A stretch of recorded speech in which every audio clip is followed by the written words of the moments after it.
disaster hit. So as I start here, one of the first things I wanted to talk about before we get into preparation and recovery is to think about predicting your risk of a disaster. As you know, one of the most frequent disaster situations that hit in the Caribbean is hurricanes. So I want to use hurricanes as an example in predicting your risk for a disaster as it comes. So I do this presentation a couple of times each year, once around this time, and then once around the beginning of hurricane season. The reason I do it this time is because now in March is when the earliest predictions come out for the hurricane season.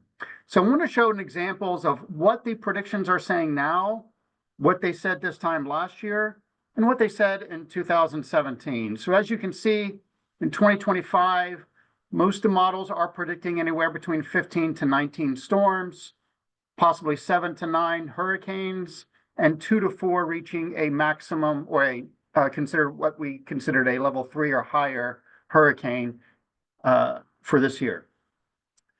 For last year, they predicted a much more intense hurricane season, 17 to 25 storms, 8 to 13 hurricanes, and 4 to 7 major hurricanes.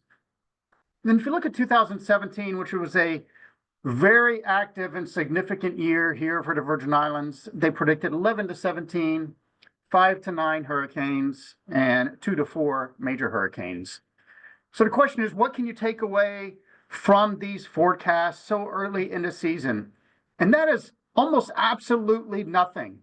So as you can see, last year we had a prediction of a very active and very intense hurricane season. Yet I do not think in the Virgin Islands we had anything more than tropical storm winds at most throughout the entire season. In 2017, it was predicted to be a very mild season, hardly anything happening. And we had 2 Category 5 storms slam into our territory, creating one of the biggest disasters we've ever seen here. And that was the year when they predicted it was going to be less. You can never predict. You can never know. There is no correlation between these predictions and the impact to USVI in any given season. You must prepare no matter what the forecast is. And that it goes for hurricanes, it goes for fire, it goes for other things. You should prepare in advance. It is predicted, or it is research has shown that up to 25% of businesses do not open again after a disaster, largely because they had not prepared in advance to stay in business and overcome whatever disaster may hit them. And that is something that we would like to help reduce here at SBA through education and our resources to help people recover, but most especially in preparation. So there are 6 primary elements to a good preparation plan, regardless of what the disaster is. So 1 is to establish a good communications plan. If you have staff that are critical that you need to communicate with, you need to consider what's going to happen if cell towers go down, what's going to happen if we can't meet each other face to face, or I can't get online.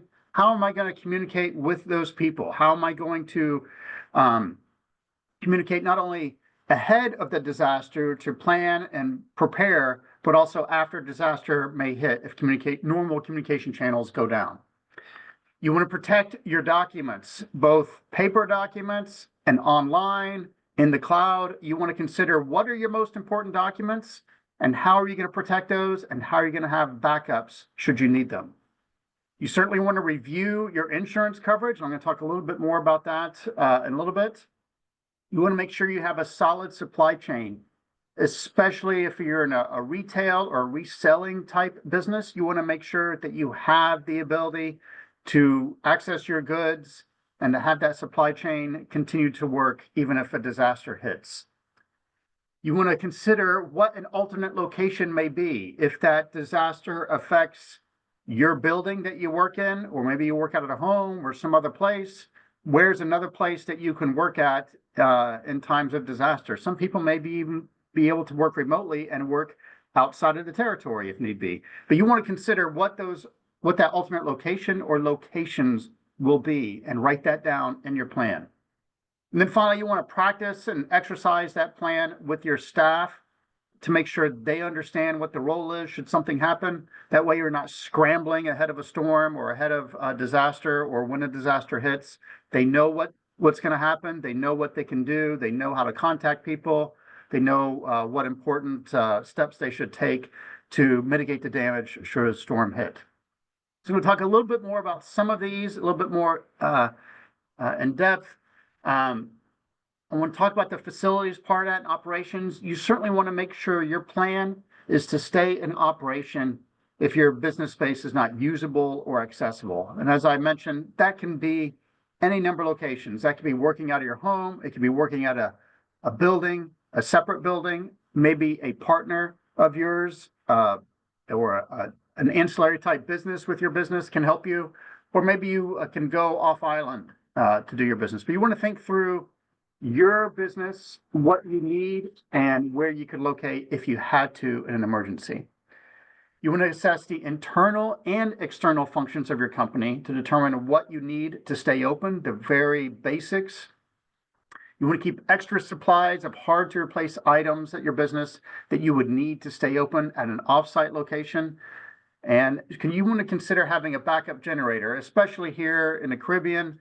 Whether you're in the Virgin Islands or Puerto Rico, power can go out for an exceptionally long time. And you want to make sure that you have the ability to be up and running should that happen. I know of many businesses after Maria and Irma hit our territory who were able to thrive because they had power when other places like theirs and their competitors did not.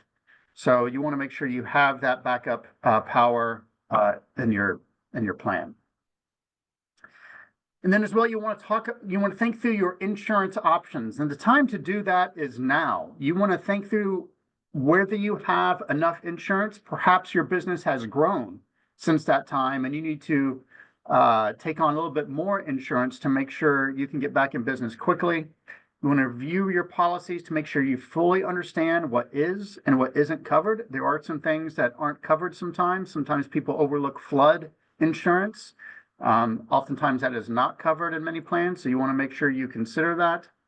And you may want to consider business interruption insurance, which can cover your operating expenses or compensate for lost income in the event of a business shutdown.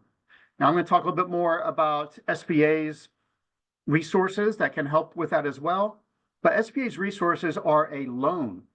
Insurance can help provide you that money and just compensate you for those losses without having to repay that back if you have the proper coverage in your insurance policy. So you want to make sure you review that thoroughly. Two resources that I want to touch upon here, and I'm going to, I'll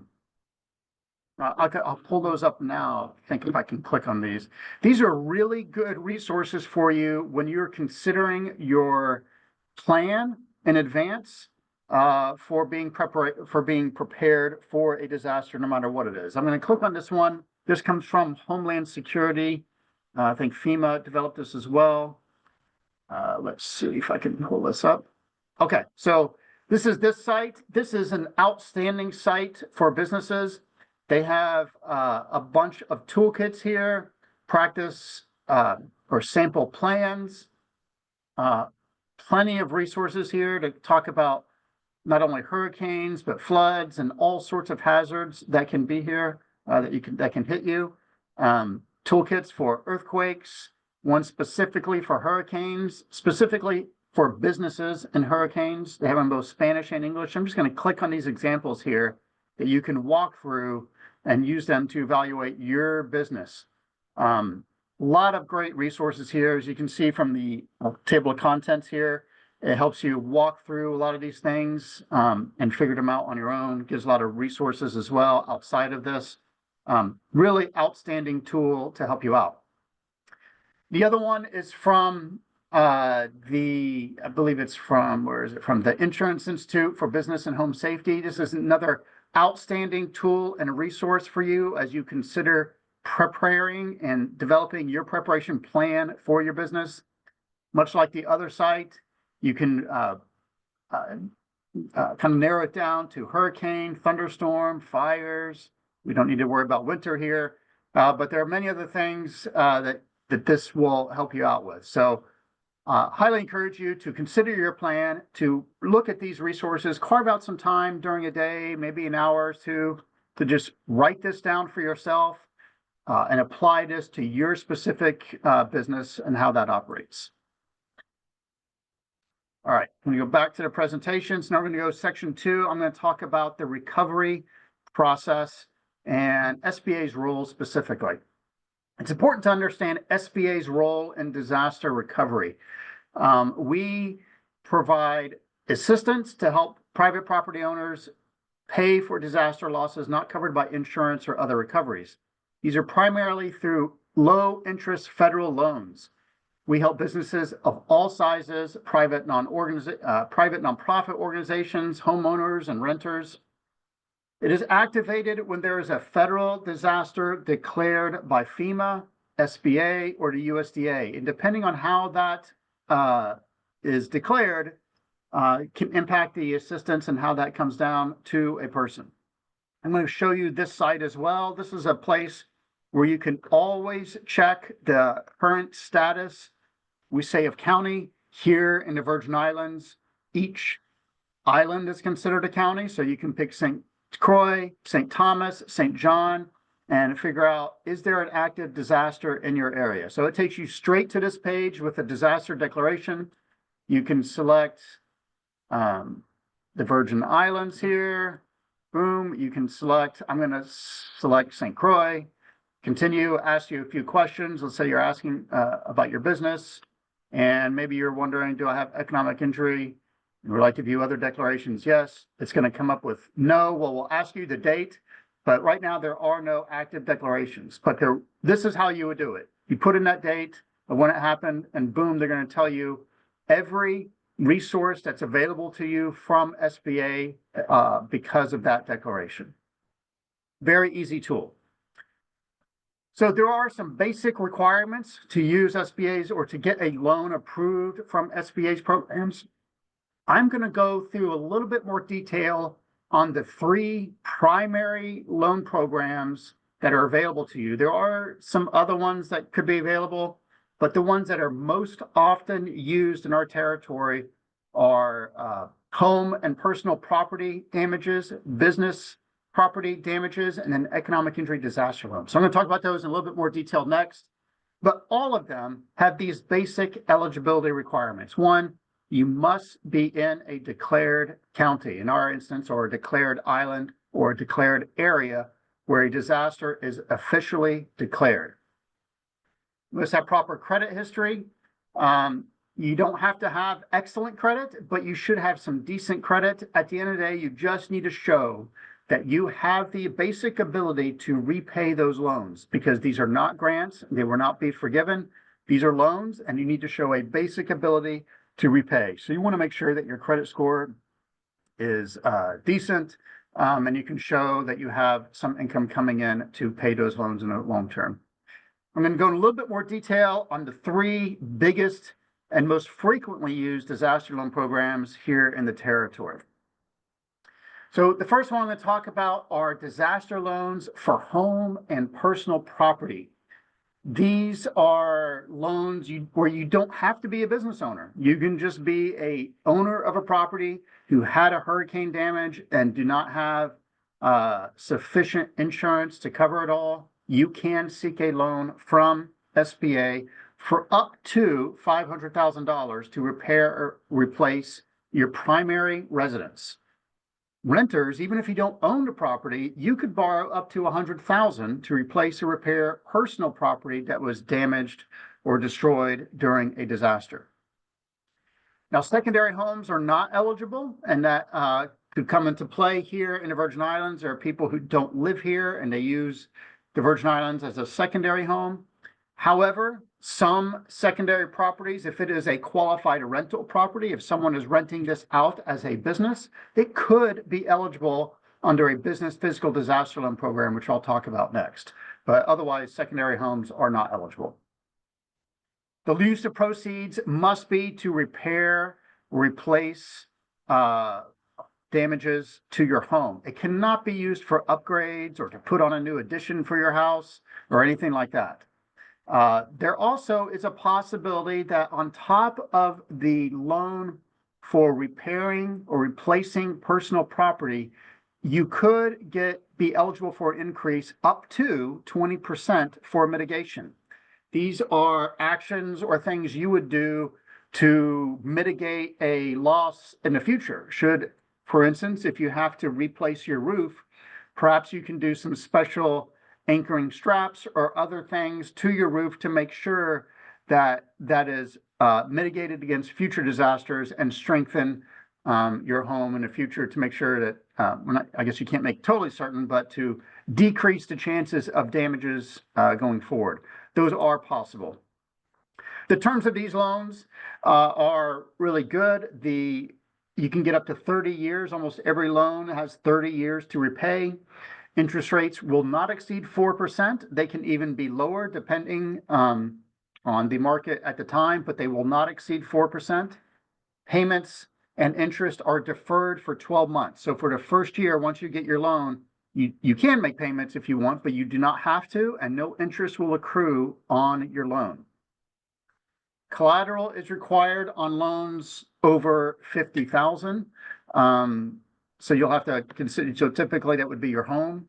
But if you have it under 50,000, you do not have to put up collateral for it. And if you, on all these loans, I want to say, if you decide to pay your loan early, there is no penalty to do so. So some people, I have seen where some people have secured a loan if they need, and really looked at it more as if they needed it while they were still working through a process for insurance or some other resources to help rebuild or repair their home. Some people have realized, I don't really need this. I don't really need this loan, and they can pay it back and there's no penalty.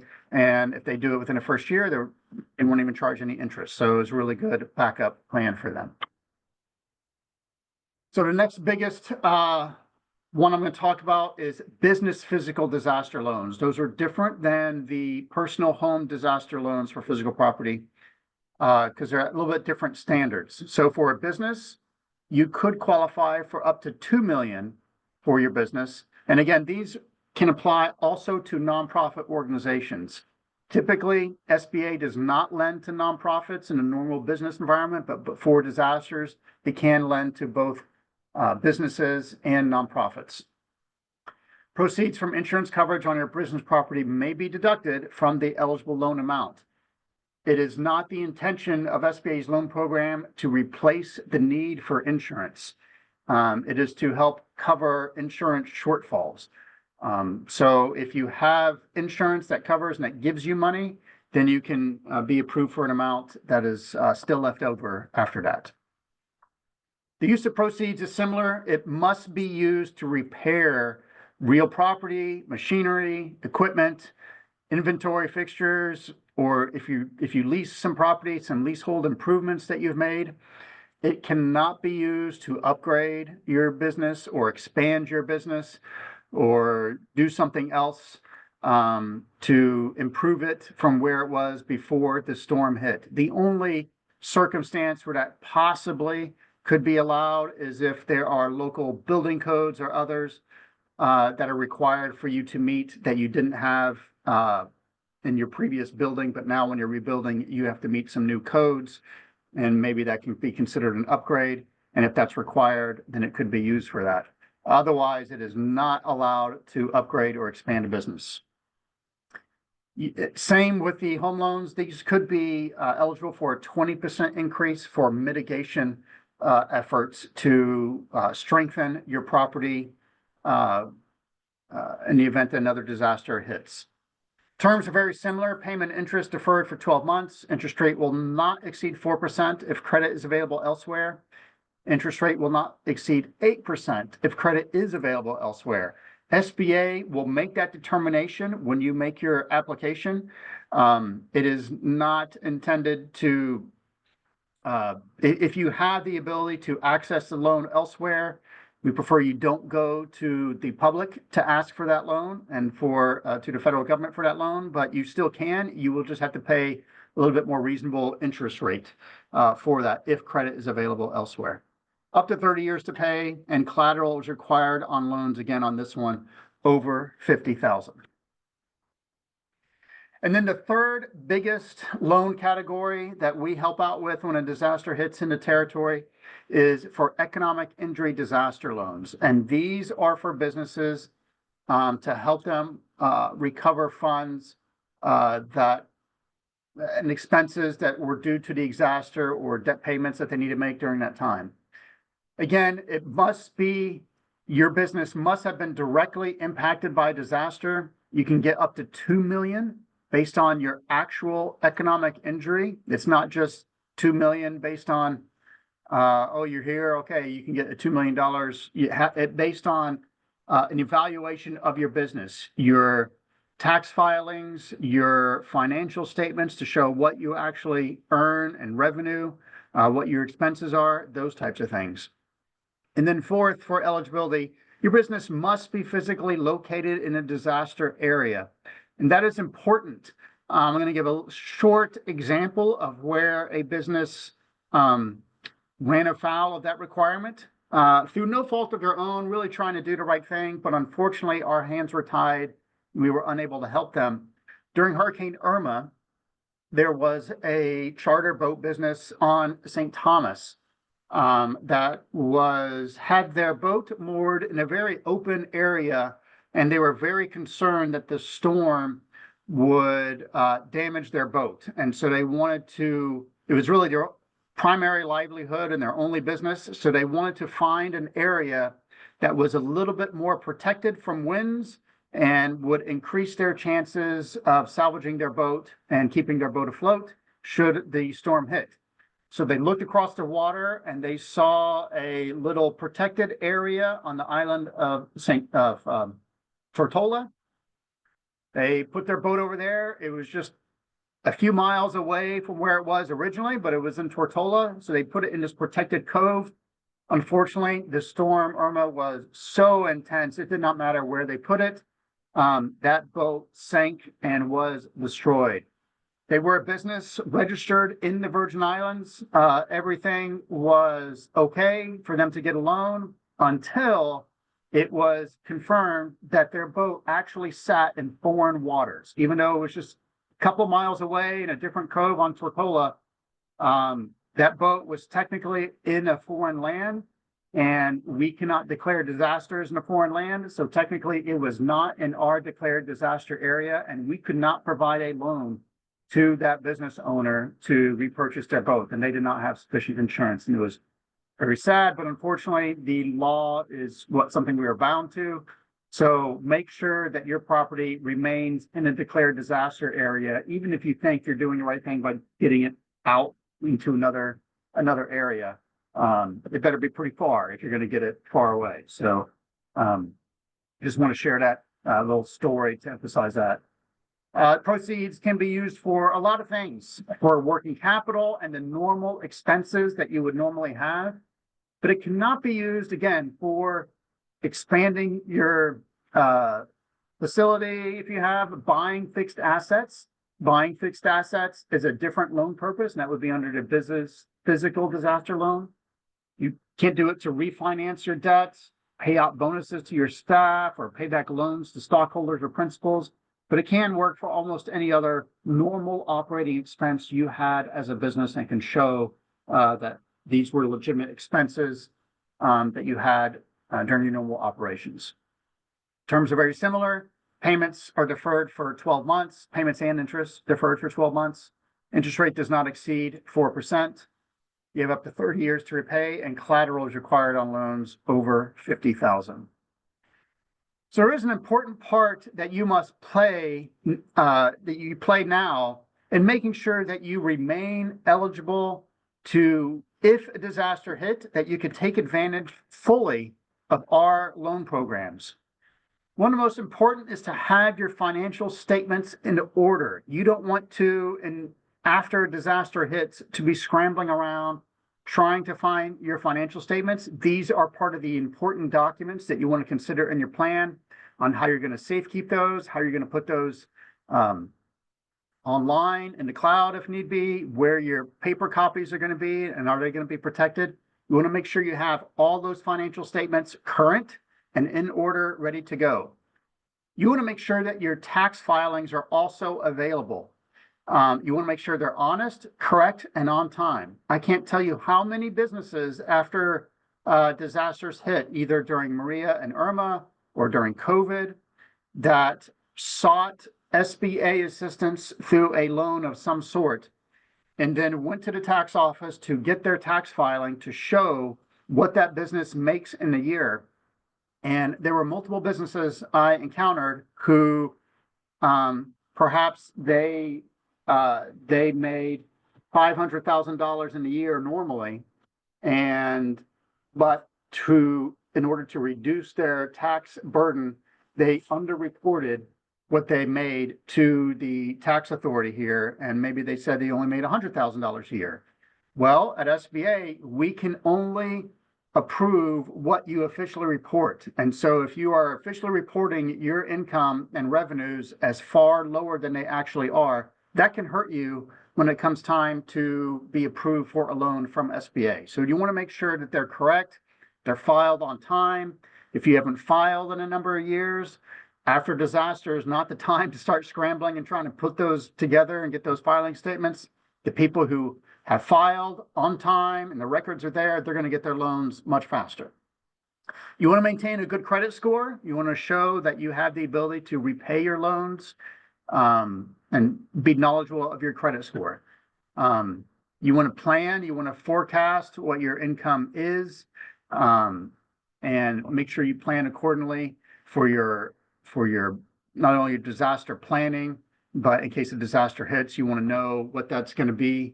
And then you want to make sure you use your resources correctly, especially if you do receive an SBA loan. You want to make sure you use it for the right purposes, because there is a possibility that if you do not use your loans for the right purposes, for instance, let's say you received a loan in a previous disaster and either you didn't pay it, or you spent it on something else, or you didn't comply with the terms of obtaining insurance or some other things, you could be barred from receiving another loan should a disaster hit down the line. So you want to make sure you use the resources appropriately.